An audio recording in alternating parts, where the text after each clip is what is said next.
Carla Jessup, my wife's attorney, smiled as she walked Judge Faust through the appraisal. 30 pages, 1,200 photographs, $1.2 million. I sat at my table and said nothing. When Carla finished, I asked the judge for permission to demonstrate something. She nodded. I pulled a pen-sized UV light from my shirt pocket and held it against the first photograph in the binder. Glowing blue-white text appeared on the photograph. Carla's smile died. If you're still with me, please subscribe and drop your location in the comments. It means everything. But let me go back to the summer I was 15 and walked into a shop on Haywood Road looking for yard work or box hauling or anything that paid cash. The sign outside said, "Whitfield Fine Furniture." The door was propped open with a brick. Inside, a man in his mid-60s stood at a workbench running a hand plane across a walnut slab. No radio, no conversation. Just the rhythmic shush of blade against wood and curls of shaving dropping to the floor like ribbons. His name was Amos Whitfield, and he'd been building furniture in that shop for over 40 years. I stood in the doorway for a full minute before he looked up. "You here to buy something?" he asked. "I'm here to work," I said. He studied me the way he studied lumber, checking for warps, for cracks, for grain that wouldn't hold. Then he pointed to a broom in the corner. "Start there." I swept his shop every day that summer. By September, he handed me a chisel and showed me how to cut a mortise. By winter, I was learning to read grain patterns, to feel the difference between quarter-sawn and flat-sawn oak with my fingertips.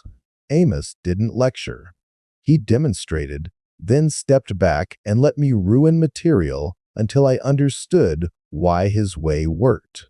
On the back wall of the shop, above the dust collector, Amos had hung a framed lithograph of a 3-masted schooner under full sail. The hull was white oak, he told me once, pointing at it with a chisel. Keel to cap rail. Every great ship was once a forest. He said it the way other men quote scripture, like it explained something about the work we did, turning raw lumber into something that carried weight. One evening after closing, the shop cooling down, sawdust settling in the last light through the windows, Amos pulled a piece from under his bench. A cherry jewelry box, maybe 8 inches square. The wood smelled like copper pennies. He flipped it over and took a small pen light from his apron pocket. Not a regular flashlight. UV, he clicked it on and held it against the bottom of the box.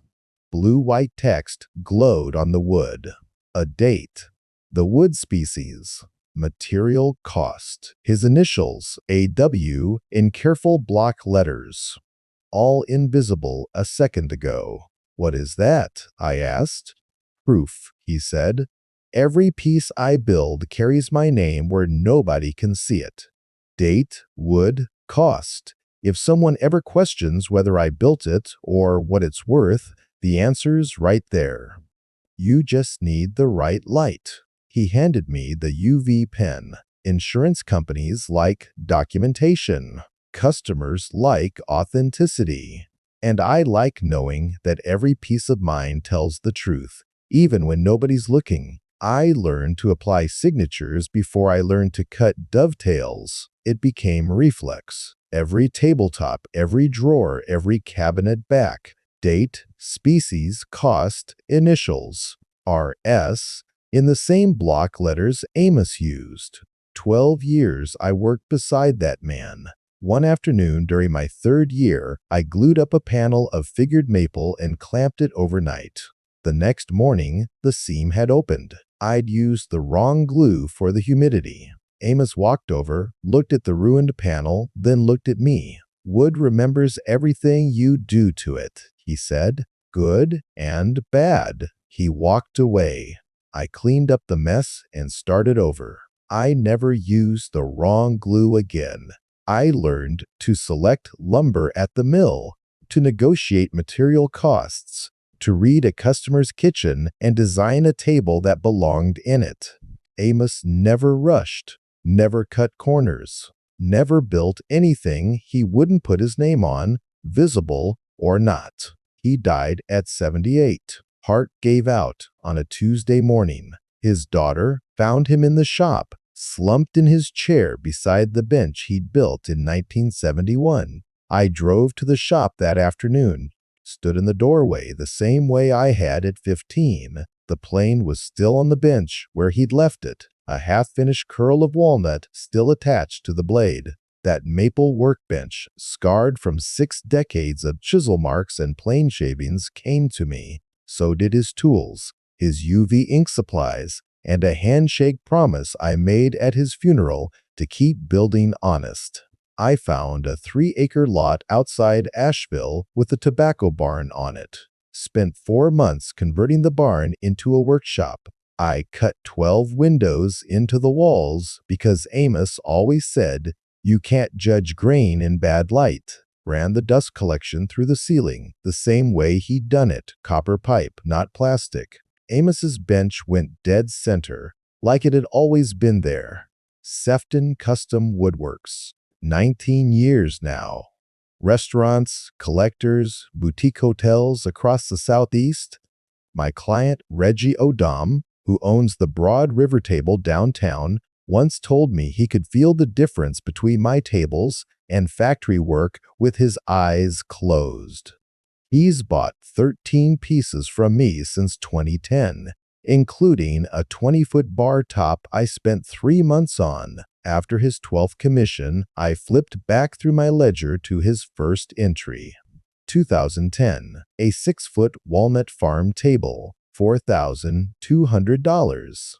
47 hours. The block letters hadn't changed in 19 years. Every page filled in the same print Amos taught me. Buyer, date, price, species, material cost, hours invested. I married Jeanine when I was 33. Met her at a craft fair where the Broad River Table had displayed one of my dining sets. She stood at the booth for 20 minutes, running her fingers along a walnut tabletop, asking about the joinery, mortise and tenon, the dovetails. Her questions were specific enough that I knew she'd done woodwork herself, or at least read about it. She wanted to know how the grain matched across the leaves, and I showed her, pulling the extension out so she could see the book-matched pattern. The fair was winding down, late October light coming through the tent walls. Our son Lou is 12 now. Afternoons after school, he walks down to the barn and picks up a hand plane or a chisel. I show him the way Amos showed me. Demonstration, then patience. Last week, he cut his first clean tenon. His hands shook a little, the way mine did at 15. I handed him the UV pen and watched him sign his initials on the inside of the joint. LS, in careful block letters. Slightly crooked, leaning left like he was pressing too hard on the downstroke. The UV ink dried in 30 seconds. Invisible, but there if anyone ever looked. The first time Jeanine said it, we were eating dinner. Lou was at a friend's house. She had her phone propped against the salt shaker, scrolling through something while she picked at her salad. "Is this it?" she said, not looking up. "Is this what I gave up my 20s for?" I set my fork down. "What do you mean?" She turned the phone toward me. Her college roommate's Instagram. A kitchen with marble countertops, a sub-zero refrigerator, a husband in a suit holding a glass of wine. The caption read something about date night at home. "Katie married a surgeon," Jeanine said. "They just redid their kitchen. $80,000.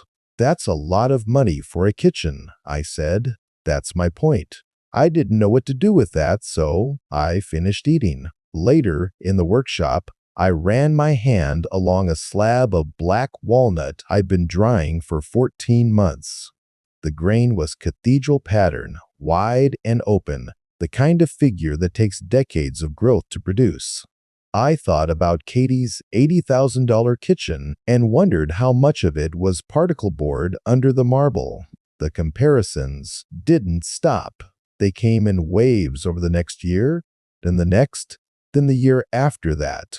Her friend Melissa's beach house. A couple from her Pilates class who vacationed in Turks and Caicos. Women she followed online whose lives looked like magazine editorials. Each one held up against our 3-bedroom bungalow like a measuring stick we'd never pass. She started pushing me to scale. A furniture brand, a showroom in downtown Asheville. She'd printed out articles about craftsmen who'd built lifestyle companies, circled revenue numbers, left them on the kitchen counter. "You're sitting on all this potential," she said one Saturday morning, standing in the workshop doorway. "You could hire 2 guys, triple your output. Get a feature in one of those design magazines. We'd be set." "That's not what this is," I said. I was gluing up a panel of cherry for Reggie's new wine cabinet. The clamps needed adjusting. "Then, what is it?" "It's a workshop. 1 man, 1 bench, 1 piece at a time. That's how Amos did it. Amos died in a shop that smelled like dust," she said. Alone, I looked up from the clamps. The glue was already setting. She held my eyes for 3 seconds, then walked back to the house.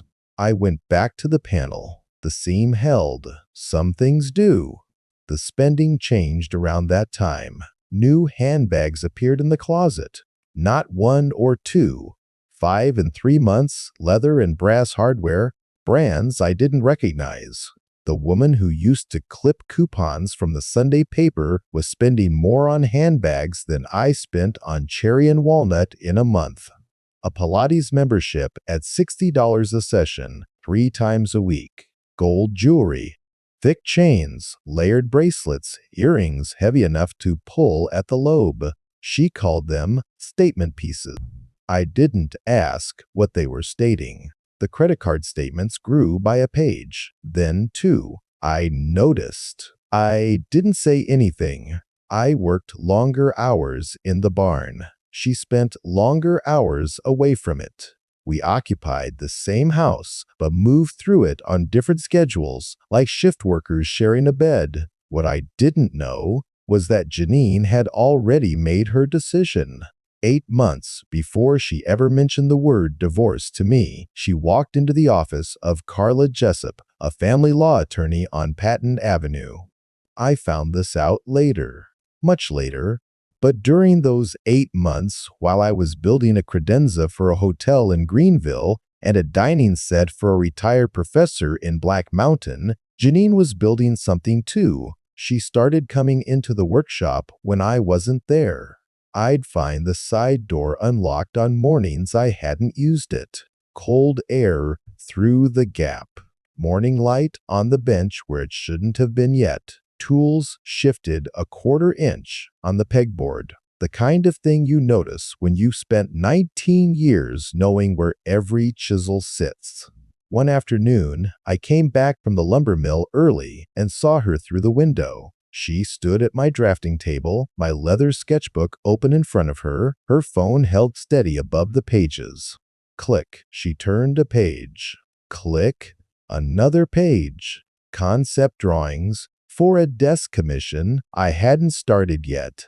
A sideboard design I'd been sketching for months.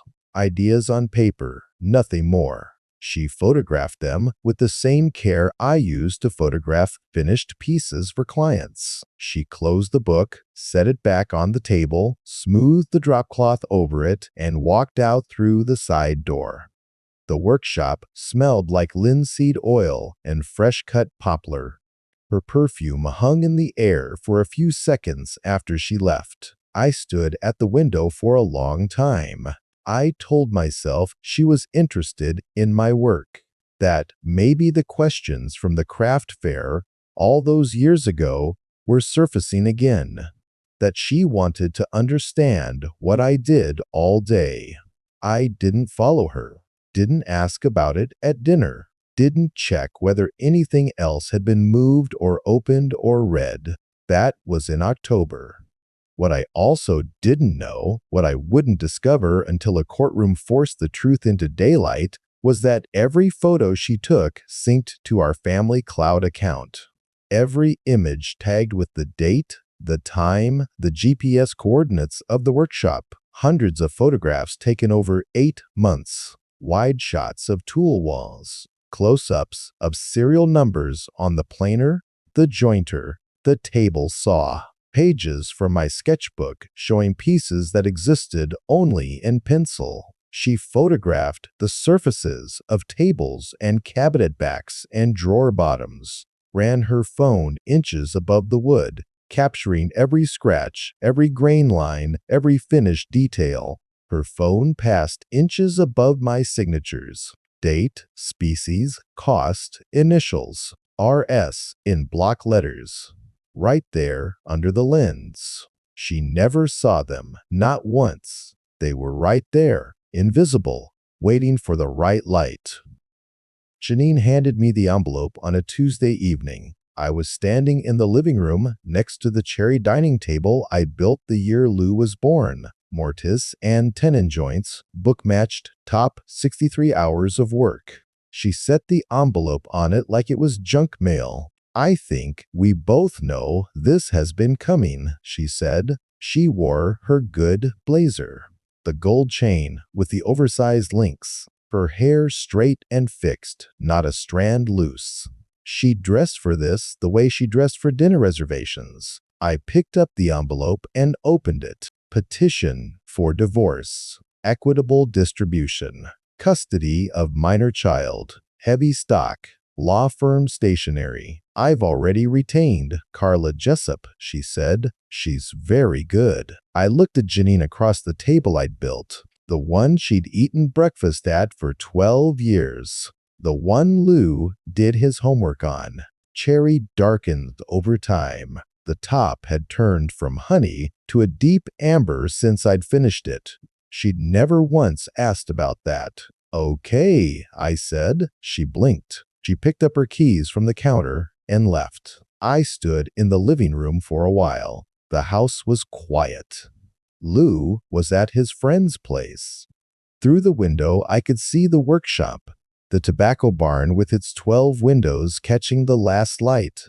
19 years of work inside those walls. Everything I'd built since Amos died. I set the papers on the table and walked down to the barn, turned on the lights, stood at Amos's bench and put my hands flat on the maple.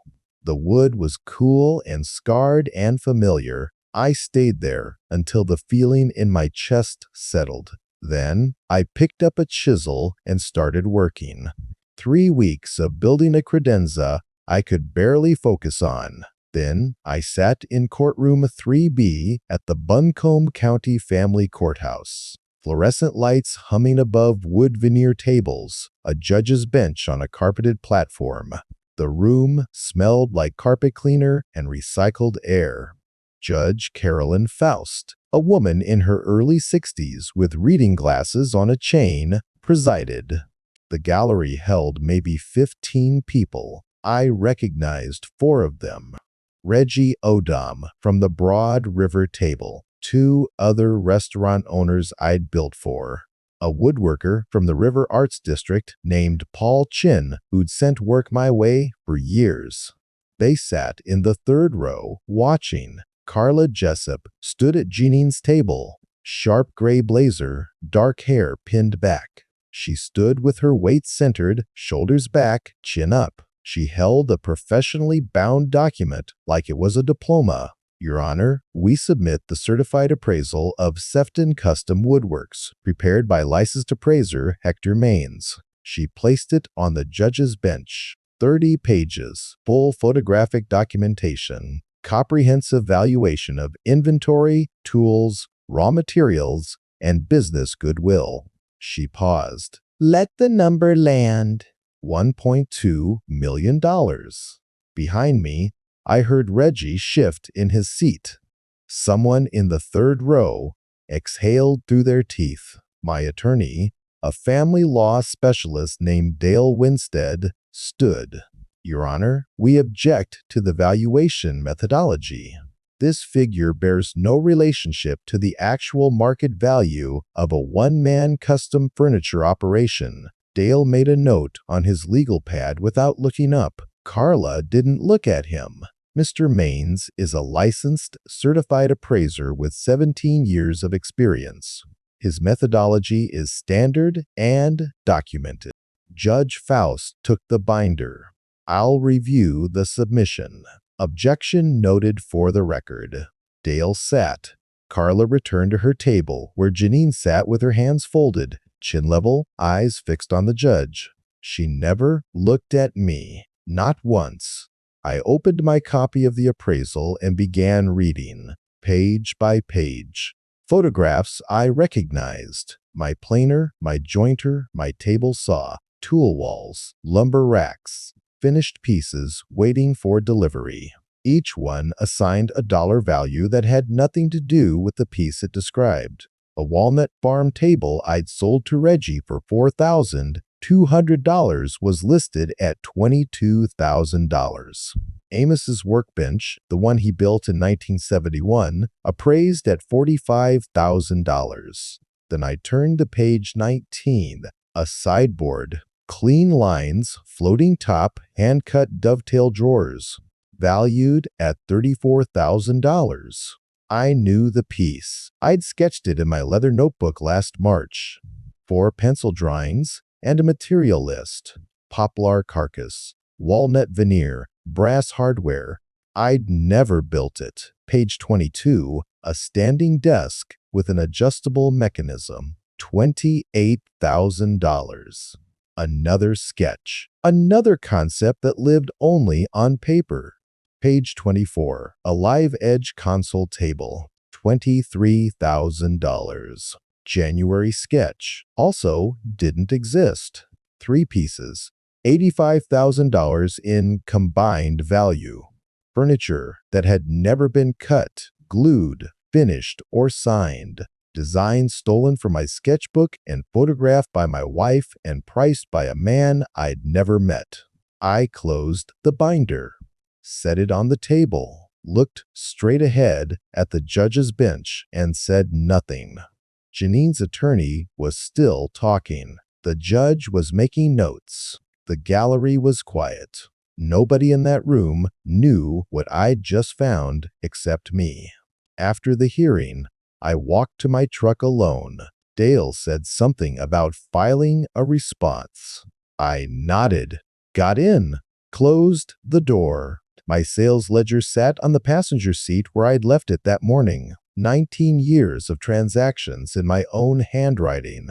Buyer, date, price, species, cost, hours. Every piece I'd ever sold, documented in Amos's block print. I opened it to the first page and started counting. The drive home took 40 minutes. By the time I pulled into the driveway, I'd cross-referenced 37 entries against items in the appraisal. The numbers weren't close. They weren't in the same universe. My actual inventory, every finished piece, every board foot of lumber, every tool on the wall, plus any reasonable goodwill figure for a one-man shop, was worth roughly $180,000. Someone had fabricated over $1 million in value, and 3 of the pieces they'd priced didn't exist at all. I sat in the truck with the engine off. The workshop was 50 yards away, its windows dark. Inside, every piece I'd ever built carried my initials in UV ink. Date, species, cost. Invisible proof on every surface. 3 pieces in that appraisal had no signatures because there was nothing to sign. Dale Winstead, my attorney, called the next morning with a name. Shonda Pace. Forensic accountant, certified appraiser, 15 years in artisan and small business valuations. She dismantled inflated claims in court before. Dale said she was the best in Western North Carolina. I met her at her office on Marymount Avenue 2 days later. late 40s, reading glasses pushed up into short natural hair, a desk organized the way my shop was organized, everything in its place, nothing decorative. I set the appraisal binder on her desk beside my sales ledger. She opened the binder first, spent 4 minutes on the first 3 pages, then looked up. He used replacement cost, she said. What should he have used? Fair market value. What a willing buyer would pay a willing seller. Replacement cost is what it would take to reproduce the item new at retail from scratch. It's the wrong standard for equitable distribution, and he knows it. She tapped a column of numbers. These figures are inflated by a factor of 5, minimum. Some are closer to 7. She turned to page 19. The sideboard, $34,000 for furniture that didn't exist. This piece, she said. Where is it? In my sketchbook. Pencil on paper, never built. She set the page flat and wrote something in the margin. Turn to 22. 24. Same question. Same answer. 3 items, she said. Combined appraised value, $85,000. No verifiable provenance because they're concepts, not completed work. She pulled her laptop closer and opened a court records database. I want to check something. She typed for several minutes, cross-referencing Hector Mains's name against public filings. The screen filled with case numbers. Here, she turned the laptop so I could read it. 3 other divorce proceedings in Buncombe and Henderson counties. Each one included an appraisal from Hector Mains. She opened them side by side with mine. Same formatting, same methodology language, same ratio between claimed value and probable actual value. It's a template, she said. He changes the asset category and plugs in new photos, but the structure is identical. Same inflated methodology, same language in the certification section, same valuation ratios. How many times has he done this? At least 3 that I can find in public records. Probably more. She closed the laptop. This isn't incompetence. It's a system. I drove home and sat at the family computer in the home office.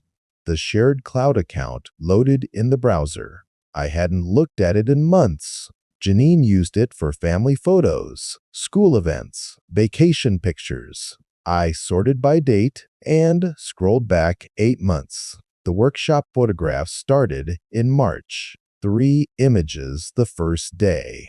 7 the next week. Then dozens. Wide shots of every wall. Close-ups of serial numbers on the planer, the jointer, the band saw. Pages from my sketchbook, sharp and centered, shot like catalog photography. Each image tagged with GPS coordinates that matched the workshop's location, each one time-stamped weeks and months before Jeanine ever mentioned divorce. Metadata intact on every file, March through October. Hundreds of photographs, a systematic inventory of everything I owned, documented on a schedule, uploaded automatically. I closed the browser and drove downtown to the Broad River table. Reggie was in the back office, a narrow room behind the kitchen with a metal desk and a 4-drawer filing cabinet. Through the open door, I could see the dining room. The dinner crowd sat at 6 of my tables. I need your records, I said. Every invoice, every receipt, every transaction between us going back to 2010. Reggie pulled open the top drawer. How far back? All of it. He started pulling folders. 15 years of invoices in a stack that grew to 3 inches thick. Handwritten receipts with my signature and his, amounts that matched my ledger to the dollar. The 6-foot walnut farm table, $4,200. The 20-foot bar top, $14,800 over 3 installments. 11 more pieces with prices that lived in the real world, not in Hector Maine's imagination. "I'll be in that courtroom if you want me there," Reggie said. That night, I drove back to the workshop, turned off the overhead lights, stood in the dark with nothing but linseed oil and silence and the UV blacklight in my hand. I clicked it on. The first signature glowed on the underside of a walnut dining table 3 feet away. December 2019. Black walnut. Material cost $340. RS. I moved to the next piece. And the next. The shop was quiet except for the click of the camera shutter and the soft scrape of my boots on concrete. Table after table, cabinet after cabinet, drawer bottom after drawer bottom. Everyone carried the same blue-white truth. Date, species, cost. My initials in block letters, the same print Amos taught me 30 years ago. I photographed each one. 47 pieces in the shop. 47 signatures. Then I walked to where the 3 appraised pieces should have been. The sideboard, the standing desk, the console table. I held the UV light where their signatures would have glowed. Empty shelves, blank workbenches. No wood, no finish, no joints, no signatures. Nothing glowed because nothing existed. I photographed the empty spaces. 3 frames of absence. On my way out, I passed Amos's bench. I held the light under the front apron. His signature appeared, blue-white and steady. A.W. 1971. Sugar maple. The first UV mark he ever made, still holding after 55 years. I clicked off the light and stood in the dark. Barn cooled around me, wood ticking as it settled, the way it does every night, the way it had for 19 years.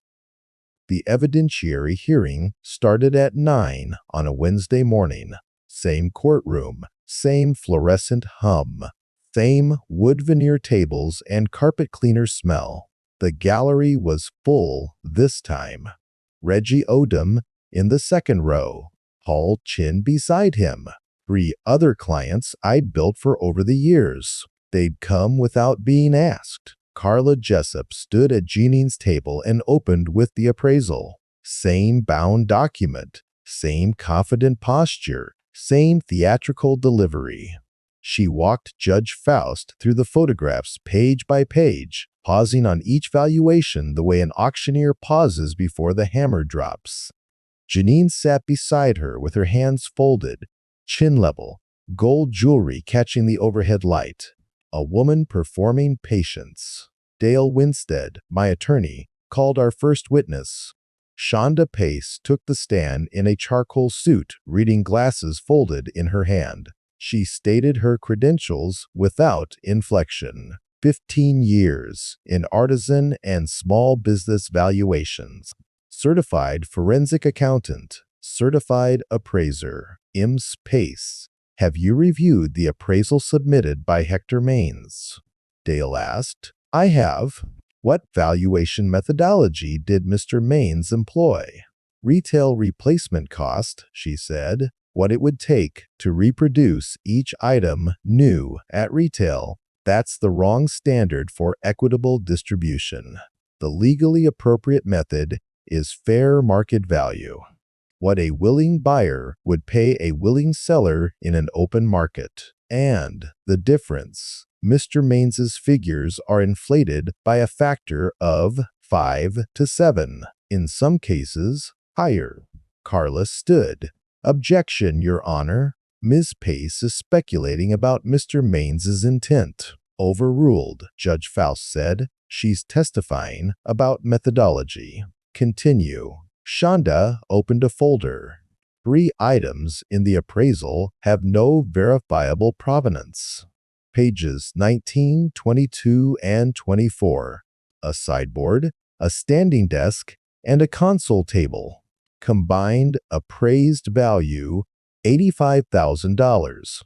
These items match pencil sketches in Mr. Sefton's design notebook. They were never constructed. She let that sit. Then she turned to her laptop. I cross-referenced Mr. Mains's appraisal formatting against public court filings.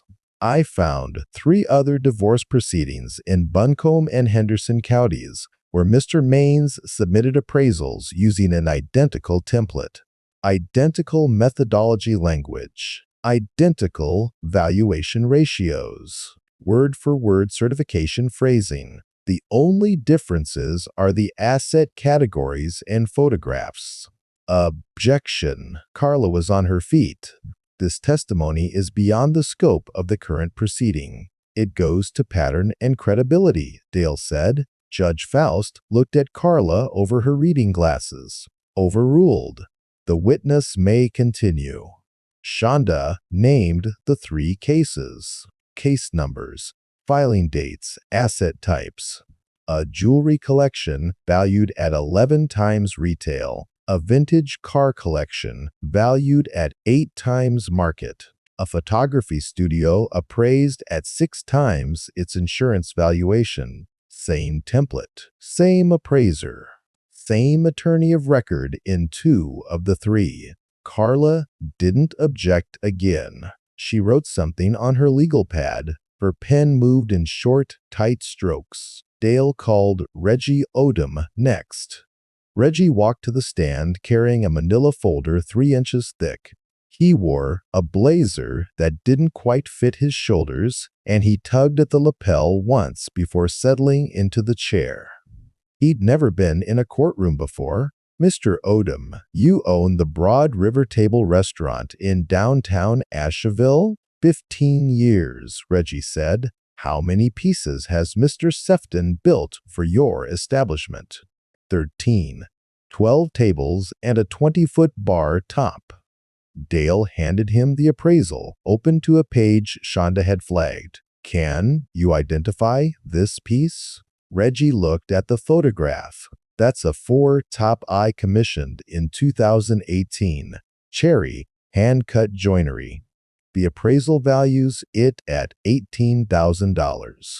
What did you pay? $2,800. Reggie pulled a receipt from his folder and held it up. I have the invoice right here. Someone in the gallery exhaled through their teeth. Judge Faust made a note. Then Dale called me. I walked to the stand, sat down, and placed the UV blacklight and a stack of photographs on the rail. Your Honor, may I demonstrate something? Judge Faust nodded. I held up the first photograph. A walnut dining table, shot from underneath, under normal light, bare wood. I clicked the UV light on and held it against the image. Blue-white text appeared. December 2019. Black walnut. 340 RS. Every piece I build carries a hidden signature, I said. Date, wood species, material cost, my initials. Invisible without UV light. I learned the technique from my mentor, Amos Whitfield, when I was a teenager working in his shop. I moved through the stack. A cherry dining table for a retired professor. A walnut credenza for a hotel in Greenville. 47 pieces. 47 signatures glowing blue-white against the wood. Then I held up 3 photographs. The sideboard. The standing desk.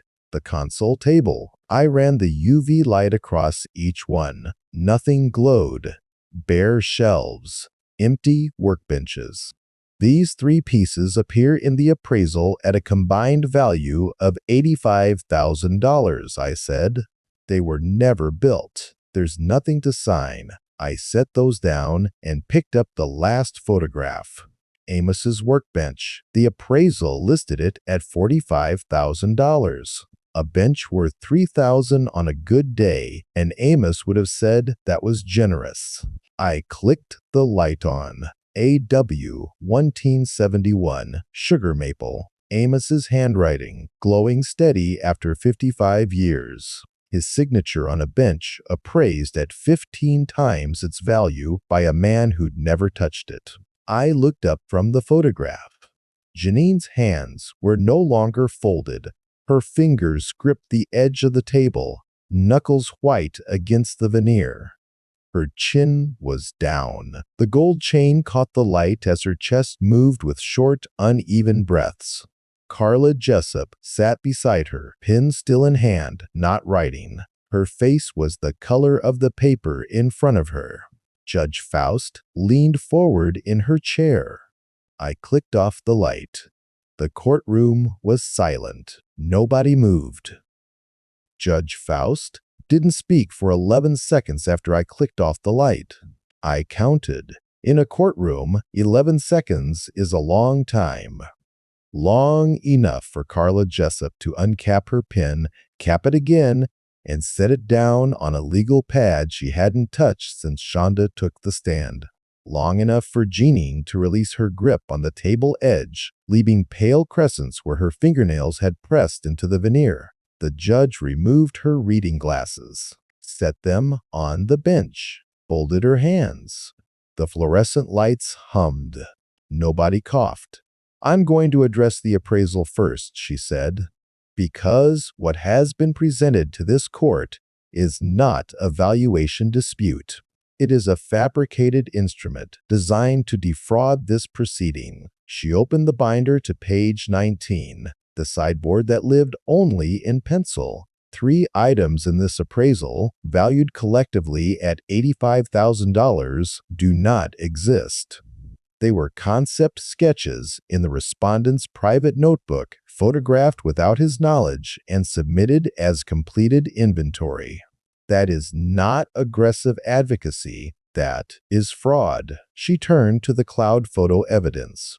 Printouts of the metadata logs, dates, and GPS stamps in 2 neat columns. The petitioner began systematically documenting the workshop contents 8 months before raising any marital complaint. The timestamps are not ambiguous. The GPS coordinates are not ambiguous. This was premeditated. Jeanine's attorney stood. "Your Honor, my client had legitimate concerns about asset preservation during a deteriorating marriage. The photographs were taken for insurance documentation, and there was no coordination." "Sit down, Mrs. Zaxey." Jessup. Carla sat. "I have reviewed the cross-referenced appraisals Mrs. Pace identified," the judge continued. 3 prior divorce proceedings. Same appraiser, same template structure, same inflated methodology, same attorney of record in 2 of the 3 cases. This court does not treat that as coincidence. Other families were harmed by this pattern, and this court intends to ensure they are not forgotten in the remedies that follow. She picked up a document from her desk. "I am imposing monetary sanctions against Mrs. Jessup in the amount of $15,000, payable to the court within 60 days. I am further referring Mrs. Jessup to the North Carolina State Bar for disciplinary review of her conduct in this and related proceedings." Carla's pen hand went flat on the table. She didn't move. "I am referring Hector Maines to the North Carolina Appraisal Board for license revocation review. I am also referring the matter to the Buncombe County District Attorney's Office for investigation of potential criminal fraud charges, both in this case and in the prior proceedings identified by Mrs. Pace's testimony." The gallery was still. Reggie Odom sat with his arms crossed, manila folder on his lap, Paul Chin beside him, watching. The same gallery that had watched Carla say $1.2 million. Judge Faust turned a page. "The appraisal of Sefton Custom Woodworks is rejected in its entirety. The court accepts the independent valuation prepared by Shonda Pace. Fair market value of business assets, inventory, tools, and goodwill, $180,000. Equitable distribution will proceed on that basis." She set the page down and looked at both tables. "Regarding custody of the minor child," my chest tightened. Everything else was numbers. This was low. The court considers the best interests of the child, including each parent's stability, moral fitness, and the child's existing bonds. Petitioner's documented participation in a scheme to defraud this court raises serious concerns about moral fitness and judgment. She turned to me. Mr. Sefton, the testimony and evidence presented indicate that your workshop provides a stable, structured environment where your son is actively learning a skilled trade under your supervision. Multiple community witnesses have attested to your character and the quality of that environment. She paused, adjusted the document in front of her. Primary physical and legal custody of the minor child is awarded to the respondent, Randall Sefton. I put my hands flat on the table. Factory veneer, not real walnut. It held. Dale touched my shoulder once. I nodded. This court is adjourned. The gallery rose. Voices started low and built. I stayed seated. Dale gathered papers beside me. Across the aisle, Carla loaded documents into a leather briefcase with mechanical, empty movements. The performance had run out of audience. Jeanine sat for another 10 seconds, then stood. She walked to the courtroom doors without speaking to Carla, without looking at the gallery, without looking at me. Her heels sounded against the tile, measured. Even the gold chain swung once against her collarbone as she pushed through the door. Reggie caught me in the hallway. He didn't say anything, just gripped my shoulder, held it, and walked away. His hands smelled like kitchen grease and cedar. I drove home with the windows down. The workshop was dark when I pulled in. I didn't turn on the lights. I walked to Amos's bench and ran my thumb along the deepest scar in the maple, a chisel mark from decades before I ever walked into that shop. Same bench, same wood, same grain under my hands. The bench was still mine. The workshop was still mine. And Lou would be here tomorrow afternoon, picking up a hand plane, learning to read the grain. I stood there until my breathing slowed. Then I locked the barn and walked up to the house. If my journey speaks to you, tap like and comment your rating from 1 to 10. Your opinion matters to me. 6 months later, afternoon light through 12 windows, the same light that had come through those windows for 19 years.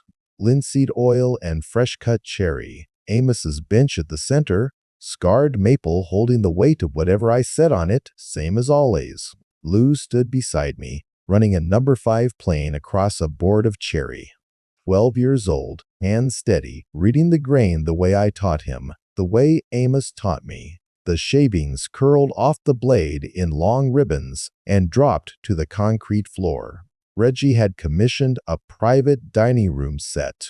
3 months of work ahead. Lou set the plane down and turned the board over, checking the surface with his palm, flat and clean. He looked at me. "Can I sign the commission piece?" he asked. I reached into the apron pocket where I kept the UV pen, held it out. He took it the way I took it from Amos. Both hands. He uncapped it and leaned over the board, pressing the tip against the wood where the joint would hide it. Careful block letters. LS. The date, cherry. The letters leaned left on the downstroke, the way they always did, but straighter than last time, more controlled. The ink dried in 30 seconds. Invisible, he capped the pen and handed it back. His fingers brushed mine, sawdust on both our hands. I set the pen in my apron and picked up my chisel. The shavings curled and dropped, cherry darkening already.